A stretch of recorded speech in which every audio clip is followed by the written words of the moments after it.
I invoke and invite the presence of Yeshua within me. I am clear and open to sharing this body in this moment. Yeshua is my guide and my partner. Yeshua is here now.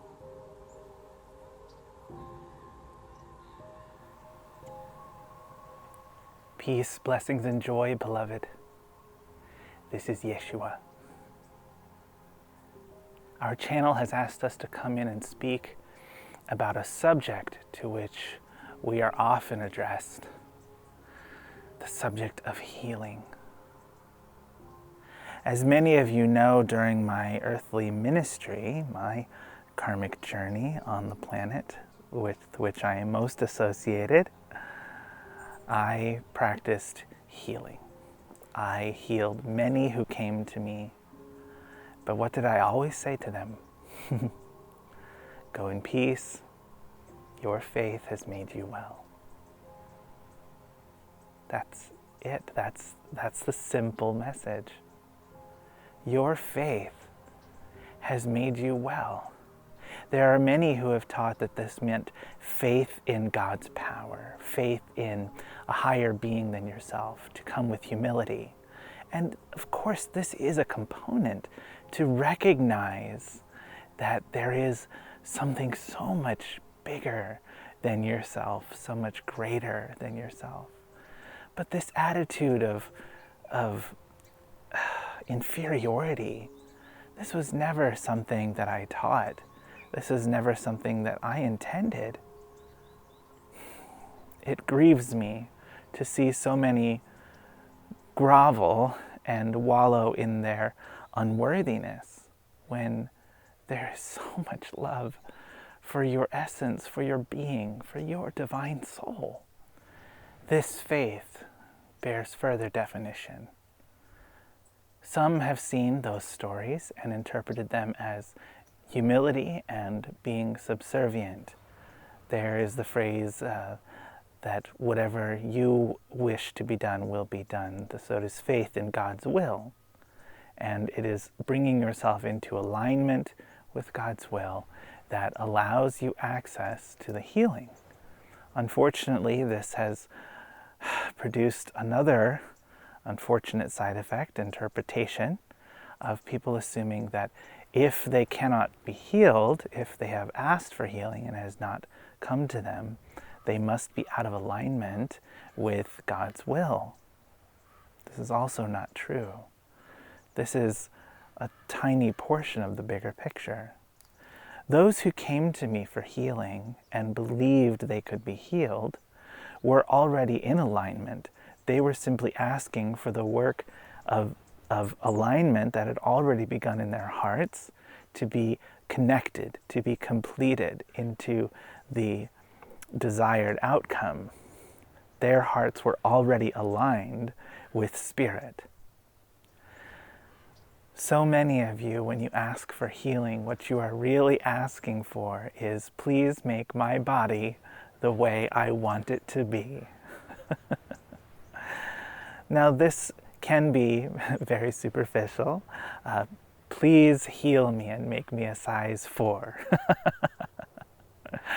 Oh, we understand you want to be attractive, you want to fit the beauty standards of your day, which change generation to generation. We have sympathy, we do care. But there are many who are genuinely suffering, who are filled with fear and uncertainty, who have chronic illness, who cannot be simply given medicine or some sort of material aid and everything will be all better. They have deeply seated issues, deeply seated problems in their physical being. Now, coming into alignment is the first step. Aligning yourself with what Spirit, what your higher self, as well as Source, working together, have agreed is in your highest good. So healing then becomes not, please make my body the way I want it to be, even if that is a serious issue. Please allow me to walk. Please allow me to be able to work and not be dependent on others.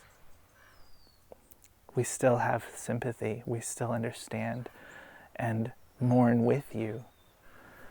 But these trials, these struggles are often given and decided on beforehand so that you may learn certain lessons, certain ways in which you have decided you need to grow. Many of you can point to public figures who you think they have no idea what my reality is like. They don't know what it's like to live paycheck to paycheck. They don't know what it's like to struggle to feed your family. This is true. And that is why they will have other incarnations where they will learn what it is like. Or they are, in many cases, in many perspectives, it is actually that they are currently in other incarnations learning those exact lessons, just not in the one in which you are observing, where they seem to have all their needs met. That is an incarnation for other lessons for them, to understand priorities, to understand balance, to understand the flow of financial energy through their being. So if you are facing a chronic illness or some form of suffering, the first thing is to bring yourself into alignment. What is in your highest good? So healing then becomes bringing you into alignment with your higher purpose.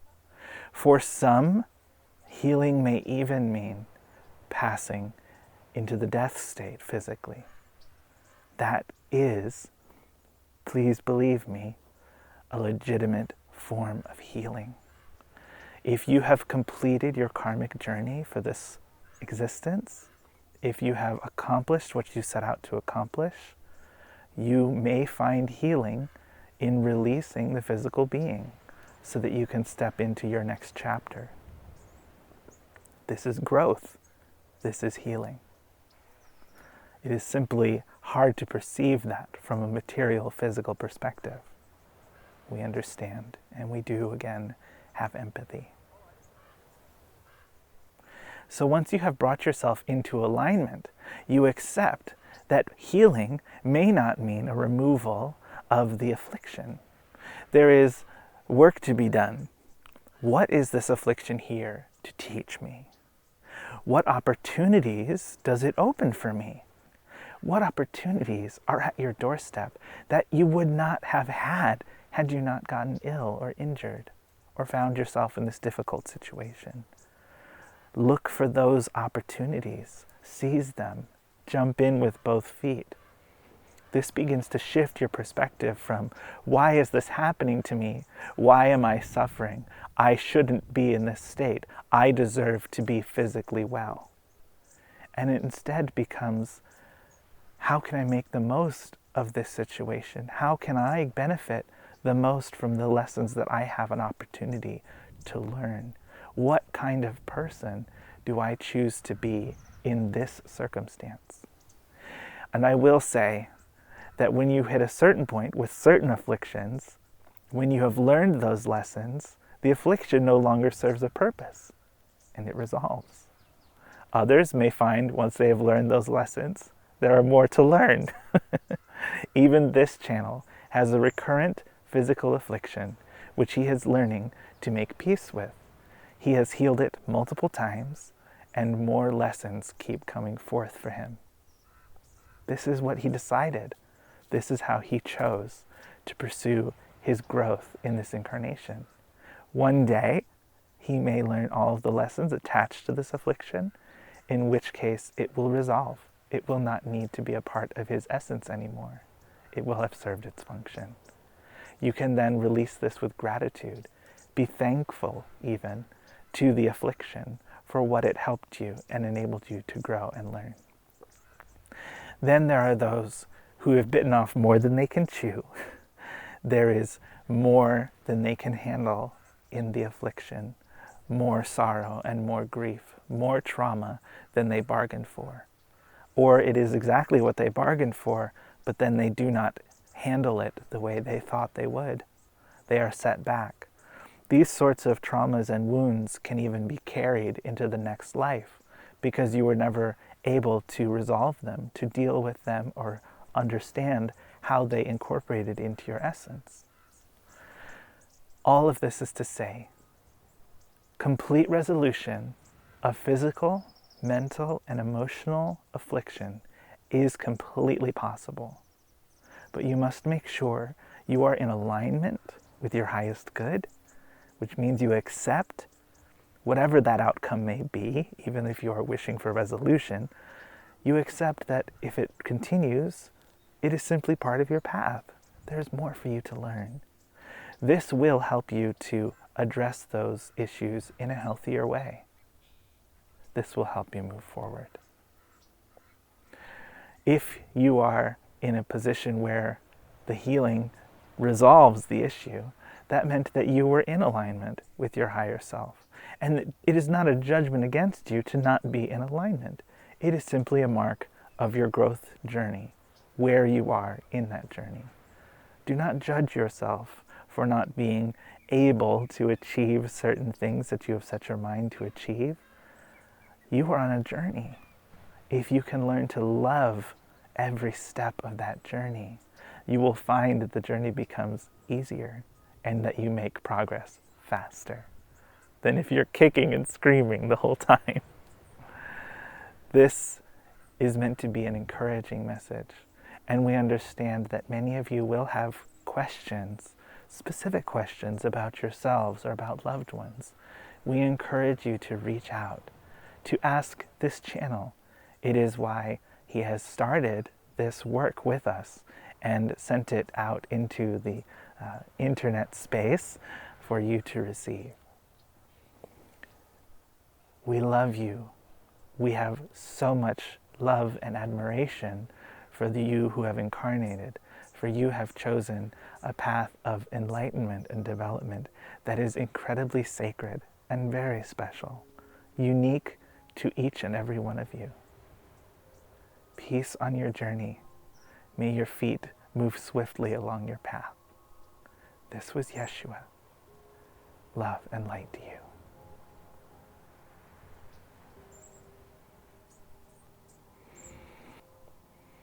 Thanks for joining me on this journey. I hope you are finding these messages encouraging and enlightening, and I'm looking forward to seeing your comments and questions, especially on this topic. I think it's very personal for a lot of people. If you enjoy these videos, share them with a friend, or you can hit the like button. That will simply help in YouTube's algorithm. You can also subscribe to the channel, and if you want to get notified when a new video drops, you can click the bell next to subscribe. That will send you notifications. So thanks again for allowing us to be a part of your journey, for joining us in this beautiful, secluded locale today. It's just me and the ravens who've been very active. I think I'm near a nest, but they're very beautiful and they've been a little bit noisy. But I hope you'll come back and join us next week. And until then, please remember, everything is love and you are everything. That means you're love too. You are love. Yeah. Okay. Until next week, I'm Daniel Zafer-Joyce for Universal. Love and light to you.